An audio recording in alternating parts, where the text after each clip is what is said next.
Welcome back to my channel! This is Sam.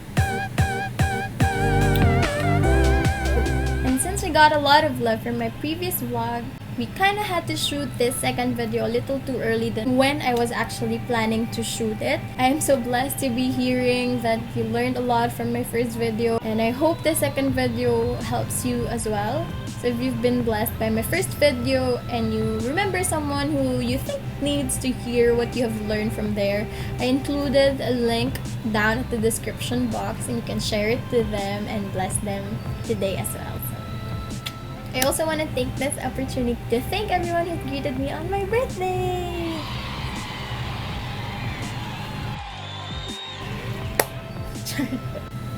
Why am I even doing TikTok? I just turned 25. But that's okay. I feel like I don't look anywhere near 25 anyway, so thank you guys again and lots of love to all of you. Let's start. 1, 2, 3. Where did I go? Oh my gosh, I find it. So the first question would be, when does courtship start? Does it start when you feel like he likes you and you kind of like him as well? He always says good morning and good night every day. He always asks you if kumain ka na ba. Lagi kang tinatawag sa Facebook, sa comment box. Ideally, courtship starts when the guy lays down his intentions to a girl. Why do men need to lay down their intentions? I mean, what good do we get from it?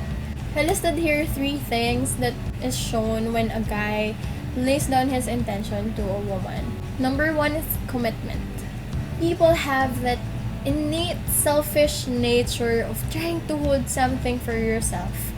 Diba? What if she doesn't like me back? What if mag-no siya? What if mag-yes siya and then mag-no siya at the end of courtship? We have a lot of what ifs. For me, laying down of one's intention is like the first opportunity of the guy to lay down his life for the girl. Diba nga sabi sa Ephesians 5:25, husbands, love your wives as Christ loved the church and gave himself up for her. So an NLT, they used gave his life for her. Laying down of one's intention is a great act of selflessness because you're finally putting all your cards down. You're finally committing your life in pursuing someone no matter what happens. Number 2 is courage. It takes a lot of courage to lay down someone's intentions. I think it's Pastor Dennis C. who said na a guy laying down his intention to a woman is a giant leap of faith. Again, when a guy lays down his intention, he doesn't know if she will say yes. And even if she says yes, there is still no assurance that at the end of the courtship, the girl will say yes again. Diba? It takes a lot of courage. It's like coming into a battlefield. So if you come to a battlefield that you are not wearing any armor at all and you are unarmed, diba, you will definitely get hurt. So men should really prepare their hearts if it be a yes or a no for courtship and a yes or a no for relationship. Whatever happens, the ultimate goal is to grow in their relationship with God. God is a God of processes. I really hope we all desire to participate, take part in how God wants to give us growth in our spiritual walk. Number 3 would be clarity. God is not a God of confusion. And since our goal every day is to become more like Christ, men, let's not confuse the women. If you receive a command from the Lord to pursue someone, can I speak to the men here? Pray about it. Talk to your leaders about it. And when you finally get a yes from the Lord, lay down your intention. Do not give mixed signals. So how long should courtship be? Should it be like a month? Or should it be a year? Every relationship is unique because God is a creative God. Every process, everything you will go through in your relationship is unique, relevant to what others have experienced in their relationships. God exists outside our concept of time. God's timeline is not bounded by months, days, weeks, or years. So it doesn't really matter how long the courtship goes. I think I mentioned from my last video that we visited the Van Gogh exhibit, and that was the day when Roman has finally laid down his intentions to me. It was his first time laying down his intention to a woman.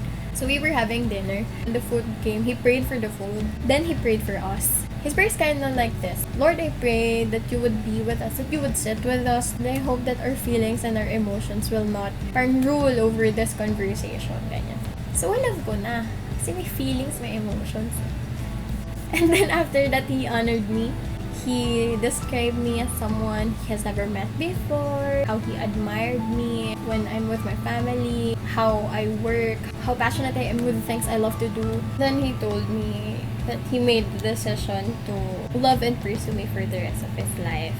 Na his love is not just based on his feelings and emotions which could go away, but it was actually a decision he has made with the Lord. I said yes because I know I like him as well. We agree in a lot of things. We are both into music, into reading. He's very intellectual. He shares a lot of things and I learn a lot of things from him. What changed after that is we went to a lot of dates together, coffee dates, dinner. And so I was beginning to be more open with my feelings for him. Sobrang sungit ko sa kanya before. When we started talking, he always tells me na ang sungit ko sa kanya.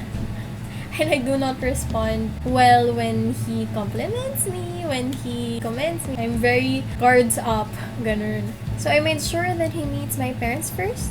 Our moms have superpowers. When you introduce someone to them, they know if that person is good for you or not. I think that's tried and tested for my mom. By the way, happy Mother's Day to all mothers out there. You are our superheroes. My mom liked him so much. He was also able to meet my friends from church and from college. Basically, just everyone who means a lot to me.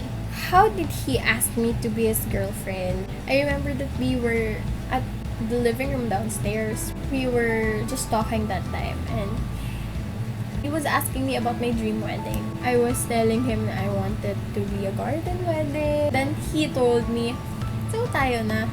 Kasi we're talking about wedding na. So I was like, okay. But of course, I already got a yes from the Lord. Number one, he's very consistent in his efforts. He goes from his work, from Pasig to Makati, just so we can have dinner. And then he brings me home to Cavite. Then he comes back to Pasig. He's very respectful to me as well. He never touched my hand or made akbay to me during courtship. That's one thing I really appreciate. He opens doors for me, car doors, restaurant doors. And he gets mad when I open it first. He says I should give him an opportunity to be a man for me. And most importantly, of course, I had been growing in my faith because of him. He waits for me until I get home from work and then he calls me just to lead me to worship and to pray together, to pray for the relationship. He always commits our relationship to God. We even take prayer walks when we go on dates. For me, kasi I think the ultimate goal of any relationships like this is not just marriage, it's beyond that. The ultimate goal is to grow in your relationship with God. And if this person had helped me grow in my relationship with God, why should I say no? So I hope this video helped you as well as the first one. If you have questions, if you have suggestions, what you want to know when it comes to relationship or anything, may it be about faith, skincare, music, art, you can PM me on Facebook, email me, message me on IG and Twitter, and I will do my best to help you guys. Thank you for watching. Blessings!